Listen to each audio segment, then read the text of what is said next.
Welcome to నా చిన్న journey channel కండి.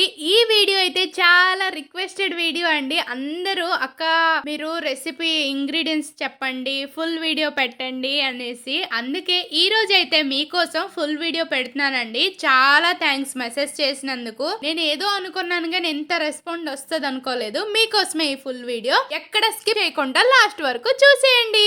ముందుగా స్టవ్ ఆన్ చేసేసి కళాయి పెట్టుకోండి. కళాయి పెట్టుకున్నాక నేనైతే 2 గ్లాసెస్ ఆఫ్ స్టోర్ బియ్యం తీసుకున్నానండి. మీకు స్టోర్ బియ్యం లేకపోయినా సరే నార్మల్ రైస్ అయినా తీసుకోవచ్చు, నో ప్రాబ్లం. రైస్ మాత్రం సిమ్ లోనే ఫ్రై చేయాలండి. హై ఫ్లేమ్ పెడతానంటే అవ్వదు. సిమ్ లోనే వేగితే ఆ రైస్ స్వీట్ అనేది టేస్ట్ సూపర్ ఉంటదండి.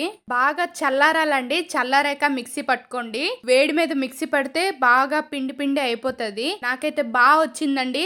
లాస్ట్ టైం కంటే ఈసారి బాగా నోకలుగా వచ్చింది. ఎక్కువ రైస్ అయితే లేదు. 30 సెకండ్స్ నేను పెట్టానండి. ఫ్రీలో ఉంటది కదండి, ఒక్కసారి పెట్టేసి ఆఫ్ చేసాను. మనకి పిండి అయితే కంపల్సరీ జల్లించాలండి, లేదంటే పిండి త్వరగా కుక్ అయిపోతుంది. రైస్ అనేది త్వరగా లేట్ గా కుక్ అవుతుంది, అంత బాగా రాదు. అందుకే నేను జల్లించుకోవాలి. జల్లించుకున్నాక ఈ పిండి కూడా వేస్ట్ అవ్వదండి. ఈ పిండి కూడా మనం తిమ్మదంలా చేసుకోవచ్చు, చాలా బాగుంటది. నేను 2 గ్లాసెస్ రైస్ ఫ్రై చేశాను కదండి. నాకైతే మిక్సీ చేశాక నాకు 1 గ్లాస్ అండ్ ఈ 1 స్పూన్ వచ్చిందండి. దానికోసం నేనైతే 1.5 గ్లాస్, అదే ఏ టీ గ్లాస్ ఉంది కదండి అదే గ్లాస్ తో 1.5 బెల్లం తీసుకున్నానండి. ఇదైతే మెత్తందండి. ఉప్పు బెల్లం ఏదో అంటారు కదండి, సేమ్ అదేనండి తీసుకున్నాను. కొంచెం పెద్ద పెద్ద ముక్కలు కోసుకున్నాను. నాకు అందుకే 2 గ్లాసెస్ లాగా మీకు కనిపిస్తుంది, కానీ అది 1.5 గ్లాసే వస్తుంది, ఎక్కువ రాదు. నేనైతే ఆ నూకకి 1:7 రేషియోలో వాటర్ తీసుకున్నానండి. ఎందుకంటే మనకి కొంచెం బాగా కుక్ అవ్వాలి ఆ నూకలు అనేవి. మా సైడ్ అయితే నూకలే అంటామండి, అందుకే నాకు నూకలు అన్నీ వస్తున్నాయి. రవ్వ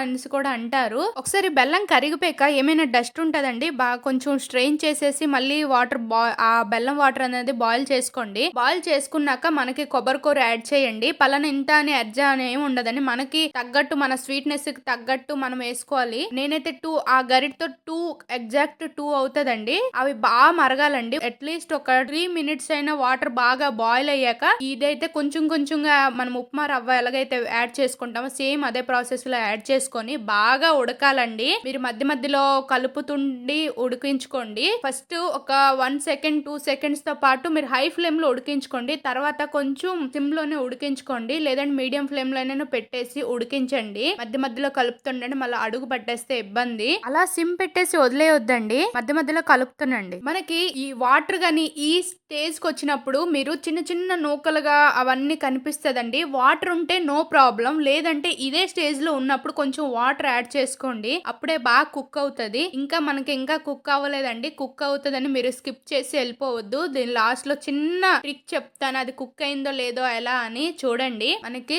ఆ వాటర్ ఉంటది కదండి, చెయ్య ఆయిల్ గాని వాటర్ గాని కొంచెం తడి చేసుకొని జస్ట్ టచ్ చేయండి. మనకి అస్సలు చేతికి అంటకూడదండి. చూడండి ఇప్పుడు కూడా నాకు అంటుతుంది. చూడండి ఇంకా కుక్ అవ్వలేదు. అలాగే అండి టెస్ట్ ఎలా కుక్ అయింది మనకు కనిపిస్తుంది, ఆల్రెడీ కుక్ అయిపోయిందేమో అని, కానీ కుక్ అవ్వలేదు. చాలా మంది అనుకుంటారు ఏంటి లాంగ్ వీడియో చూస్తే ఎంతో టైం టేకెన్ అది ఇది అండి. మేము చెప్పే టిప్స్ మీకు పనికొస్తాయండి. కొంచెం చూసేసి స్కిప్ చేసేసి వెళ్ళిపోయి మాకు అవ్వలేదు, వీళ్ళు వీడియోలో చూపించినట్టుగా మాకు రావట్లేదు అనేసి చాలా మంది కామెంట్ చేస్తారండి. కానీ మీరు వీడియో చూడాలండి, చూస్తేనే అర్థం అవుతుంది. మీరు ఏ తపెల్లో గాని ఏ కళాయిలో గాని ఏ గిన్నెలో గాని చేసినా సరే మీకు ఇలా సెపరేట్ గా రావాలి. అలాగే చూడండి నా చేతికి కూడా నాకు అంటట్లేదు.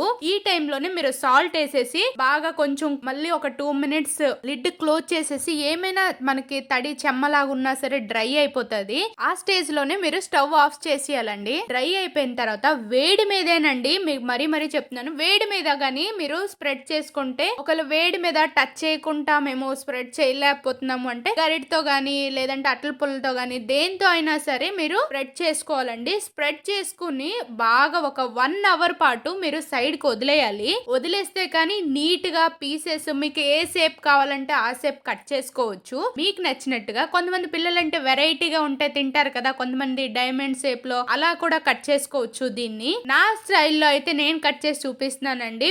ఈ స్వీట్ అయితే పిల్లలకి చాలా హెల్దీ అండి, ఏం భయపడాల్సిన అవసరం లేదు. ఈ స్వీట్ పేరు మీకు తెలుసా? ఈ స్వీట్ ని మా సైడ్ సైడ్ ఏమంటారంటే రైస్ వేపుతాం కదండి, అందుకు వేపిన చందరకత్తులు అని అంటామండి. షార్ట్ చూసేసి చాలా మంది ట్రై చేశారు, చాలా బాగా వచ్చిందని కూడా ఒక సిస్టర్ కామెంట్ చేశారు. చాలా థ్యాంక్స్ అండి. వీడియో నచ్చితే లైక్ చేసి సబ్స్క్రైబ్ చేయండి, అలాగే షేర్ చేయండి. Thank you for watching.